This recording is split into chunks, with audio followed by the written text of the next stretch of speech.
ಸರಿ ದೀಪಾವಳಿಗೆ ಒಂದು ದೀಪ ಉರಿಸ್ಬೇಡ್ರಿ, ಒಂದ್ ಲೈಟಿಂಗ್ಸು ಹಾಕ್ಬೇಡ್ರಿ, ಏನೇನು ಮಾಡ್ಬೇಡ್ರಿ.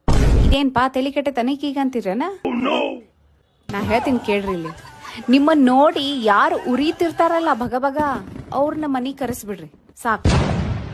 ದೀಪ ತನ್ನಷ್ಟಕ್ ತಾವ ಉರಿಯಾಕ ಶುರು ಆಕಾವು. ನಿಮ್ ಮನಿ ತುಂಬಾ ಬೆಳಕ ಫಳ ಫಳ ಫಳ ಫಳ ಅಂತ ಬೆಳಕ ಶುರು ಆಕತಿ. ಯಾಕಂದ್ರ ಅವ್ರು ಅಷ್ಟು ಉರಿತಿರ್ತಾರಲ್ಲ, ಅದರಿಂದ ದೀಪ ಹಚ್ಕೊಂಡ್ ಬಿಡ್ತದ. ಹಂಗ ಆತಿಲ್ಲ ಮತ್ತ ದೀಪಾವಳಿ ಹಬ್ಬ. ಇತ್ತಾಗ ಎಣ್ಣಿ ರೊಕ್ಕ ಉಳಿತ್, ಕರೆಂಟ್ ಬಿಲ್ ಉಳಿತ್, ಆತ ದೀಪಾವಳಿ ಧಮಾಕ. ಹ್ಯಾಪಿ ದೀಪಾವಳಿ. ಮಾತು ಪಂಕಜ ಎಲ್ಲಿ ಇದ್ದೆ ಪಂಕಜ